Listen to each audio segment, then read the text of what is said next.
doctor! Hey guys, welcome to the channel.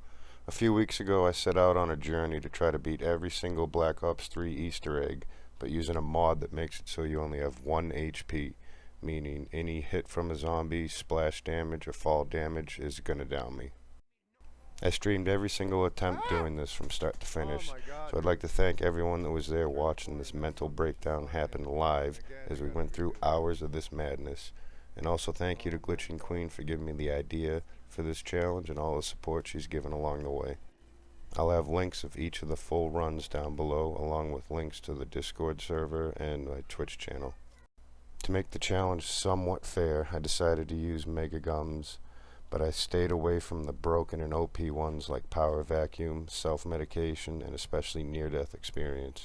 This challenge sounded impossible to me at the beginning, but I found a way to accomplish one of the hardest challenges I've ever seen or heard of in zombies. Here's my story. I started this challenge on Grovy of all maps to start on. I feel like for the most part a lot of people think this Easter egg's one of the harder ones, but for me it's my most played Easter egg on Black Ops 3. This was also the first time I've used this mod on any of the maps, so I had no idea what to expect, so I went in just blind about it.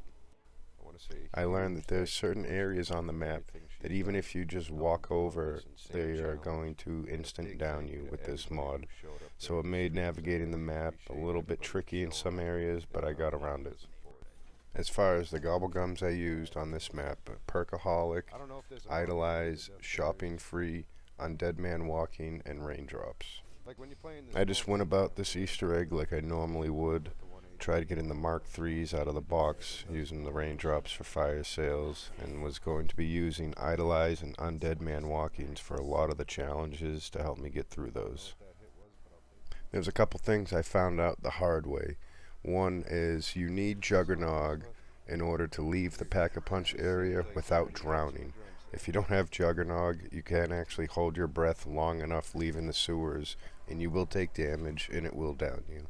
Another thing I learned was that there's splash damage with the slow shot from the Mark IIIs, and with the 1 HP mod, it's enough damage that it'll actually down you. With all that out of the way, my plan was to bring Idolize into the boss fight to help me with the first part on the dragon, and then also on the Nikolai fight. If you pop an Idolize right when you spawn in to fight him, he'll go ahead and stand still and you can just unload on him, making it for an easy fight. With Grovy now out of the way, I put a poll up and let you guys decide what the next map would be, and that was going to be Eisendrache, the downfall of my sanity. Fucking GG. Oh my god. On to Eisendrache now, which is my least played Black Ops 3 Easter egg out of all of them.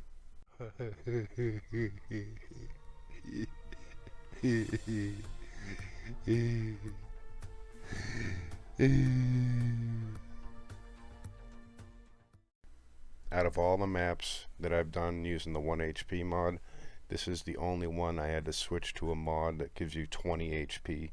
And the only reason I had to do this was at the boss fight, when it's time to plant your Ragnaroks, you will take damage and that will down you. With the 20 HP, it's still a one hit down no matter what hits you. And with 1 HP mod, it's impossible to get your Ragnaroks planted on the keeper there. You can't plant them early, it won't have any effect. And even if you try to plant it on just the outside edge of the circle, it won't have an effect. The gumballs I choose to bring with me was Extra Credit, Shopping Free, Perkaholic, Idolize, and Raindrops. My plan with the gumballs was to have Raindrops during the keeper step, filling souls so I could have plenty of ammo to spam the bow, and then bring an Idolize into the boss fight. The Extra Credit and Shopping Frees were there to help cycle the gumballs so I can get what I needed and also open up the map. Going into this, I thought the hardest parts were going to be dealing with the panzers you get when you teleport, and then also the keeper step from the infinite spawning dogs you get. Using an Idolize to take out the panzers when coming back from teleporting proved to be pretty helpful. When I didn't have Idolize, I could just use the storm bow to raise them up and then take them out with the shotgun. Ah, there is the Panzer.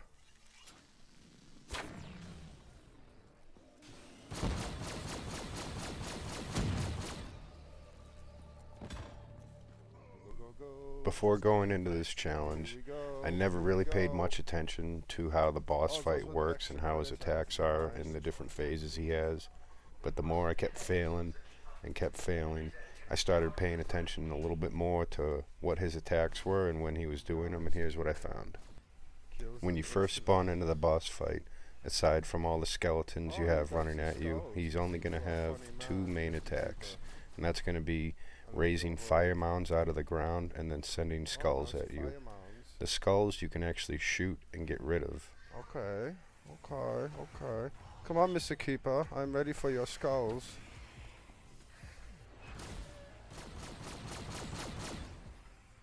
Yeah. After the first wave of appearances are done, the boss will be on to his second phase of attacks. Along with the skulls and fire mounds, now he can also spawn in a bunch of dogs to come running after you. Oh, now's the puppies. Now after the second wave of panzers, when the boss is on to his third phase of attacks, he has the same attacks as he does in the second phase, except now you're going to get a panzer that spawns in about halfway through.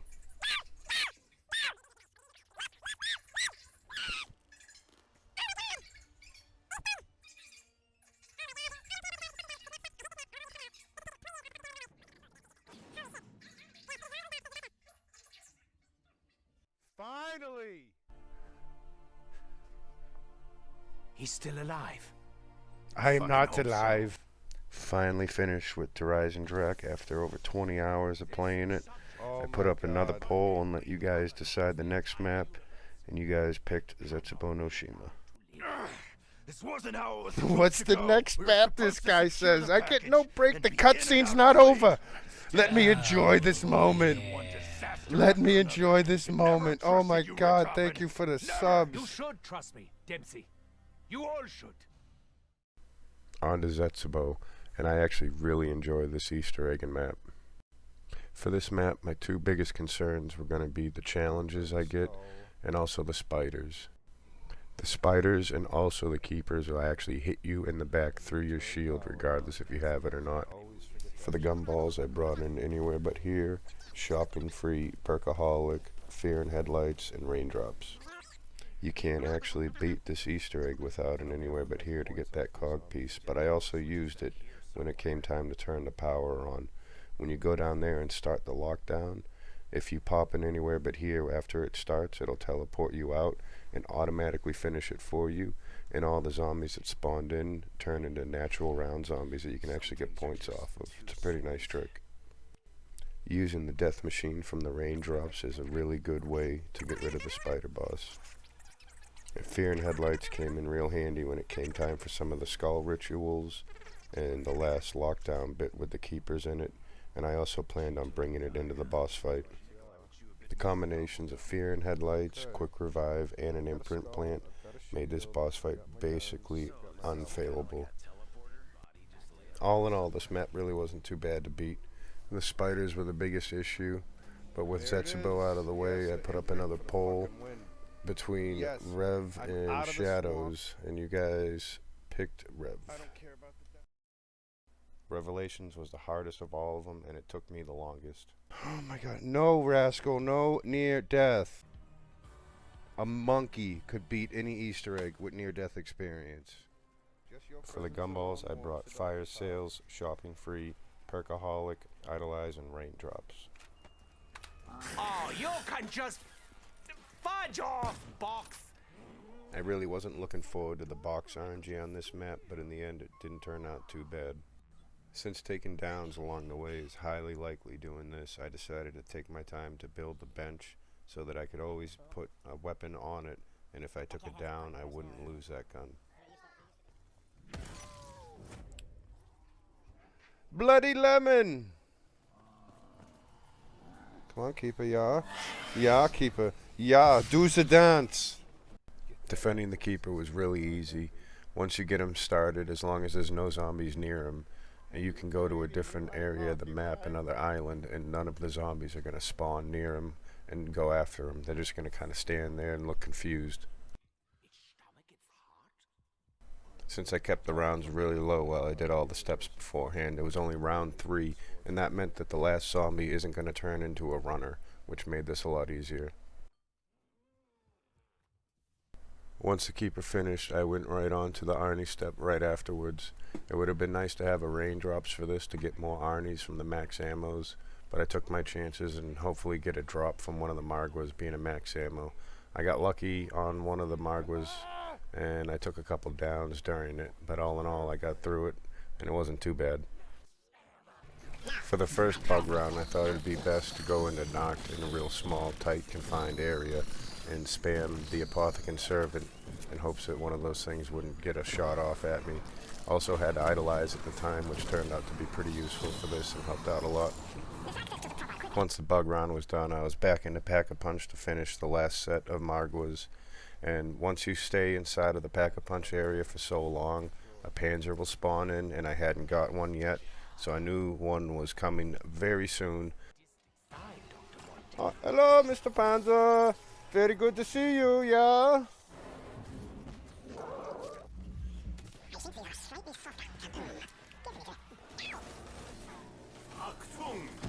Step out from the shadows, Panzer Soldat.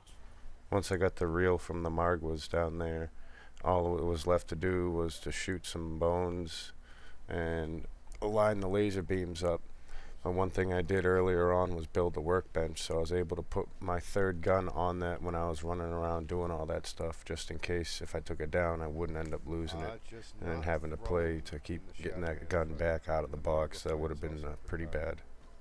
Going into this first boss fight with all the Margwas, my plan was to call in the Keeper Protector right before I go in, so I have him, and he can actually revive you, and when he does, you'll keep your quick revive, and he also kills things in there, which is nice.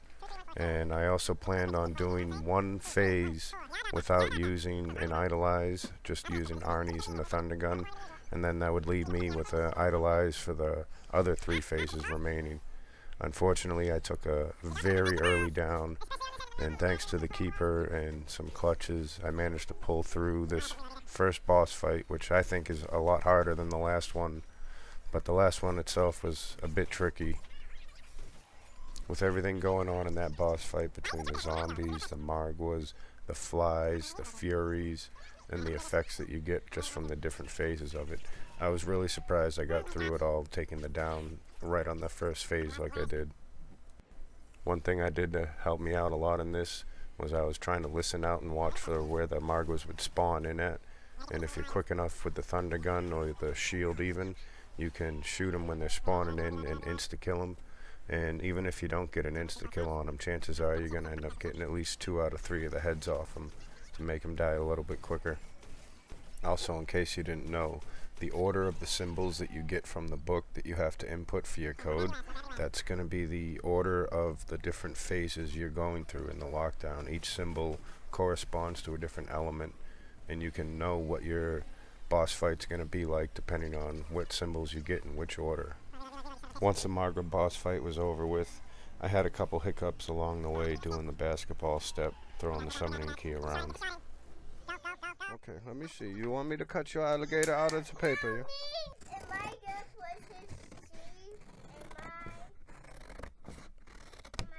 There we go. Here you go. Here's your crocodile, child. It looks quite wunderbar. I'm very pleased. You're welcome. Now go color another one. Do it again. So there's a bug that can happen when you're running around with the summoning key and you go into one of the teleporter doors. If you don't melee, sometimes that summoning key gets stuck inside of you for some reason or another. And there's a couple different ways of fixing it. And unfortunately, this happened to me this game. God's hand, did you appreciate? It was at this moment that he knew. He fucked up. Oh no. I didn't melee going in. Oh no, Shiza. I've never heard of death machines fixing it. The death machines actually do fix it, but I had no more hits on the gumballs to try to get one. I know one thing that will fix it though. Take it. Take it! See? I dropped it from my prison pocket, yeah? So just like the other boss fight, I decided to call in the Keeper Protector to come in there to help deal with the crowd control and also to revive me if I go down. I didn't bring Idolize in because I wanted to use the death machine from the raindrops to shoot the Shadow Man, and also it would give me another max ammo and a nuke even if I needed it. This ended up being such an intense boss. Right away when I got in there I took it down immediately, and for some reason the Keeper didn't revive me. It used my quick revive, so I did the entire boss fight with no quick revive and took a couple more downs, but the Keeper was still there for a good while. My plan was, once I killed the 2 Panzers that were in there, was to try to use the Arnies to keep the Margwas and everything else away from me in there. I didn't want to shoot the Margwas to make them fast because they'll run over and they'll kill the Arnie right away, and then everything's going at you. Once I finally finished him, it felt so good to be finished with this map. This one took me the longest out of all of them so far, and there was only one left out of the base maps to do, and that was Shadows of Evil. So it's on to that map next. Now we're on to the last map to complete the series, which is Shadows of Evil. I really didn't think this one was going to be that hard or take all that long compared to the other maps. For gumballs, I chose to bring Shopping Free, Fear and Headlights, Perkaholic, Idolize, and Raindrops. My plan was to switch between Fear and Headlights and Idolize for the flag steps, but I forgot that Idolize actually doesn't affect the meatballs when you're doing the flag steps, so Fear and Headlights is the better option. Also, if you have an Idolize active, you actually can't start one of the Pack-a-Punch rituals, and if you activate Idolize while the ritual is going, it's just going to fail it and end it. Going through the map was pretty standard. Doing the 4 rituals and filling the eggs to get the sword wasn't an issue at all. Even killing the Margwas to upgrade your sword wasn't that big of an issue. Most of the time you can get away with insta-killing one of them, if not 2 of them. I made sure to build the Civil Protector along the way, just to help out with revives in case I went down. One thing I wasn't anticipating on during the flag step was the range of the meatballs explosion when they do. It reaches out a little bit further than I thought it did and caught me off guard once or twice, but I got through all the flags without that big of an issue. Out of all the maps, this Easter egg and boss fight had to have been the easiest, and it reflects on the time it took me to actually complete it. So now we've completed Gorod, DE, ZNS, Revelations, and Shadows. I had to go through and actually do the Giant because you guys were roasting me if I didn't do it. And then also there is Moon and Origins left. The Giant, Moon, and Origins were all finished pretty quickly after this. It didn't take me too many attempts on any of those. The Giant was a one and done. The Moon and Origins I think took me 1 or 2 attempts each. If you guys made it this far into the video, I really appreciate it. I hope you liked it. And if you're into these kind of challenges, speedruns, or any other things, make sure you subscribe to the YouTube and the Twitch down below. I'll have those both in the description. I'm going to eventually be going back through all these Easter eggs with classic gums and these one-hit down mods and trying those, so make sure to keep an eye out for that if you like these kind of challenges. There it is. I appreciate you guys watching. Thank you and goodbye.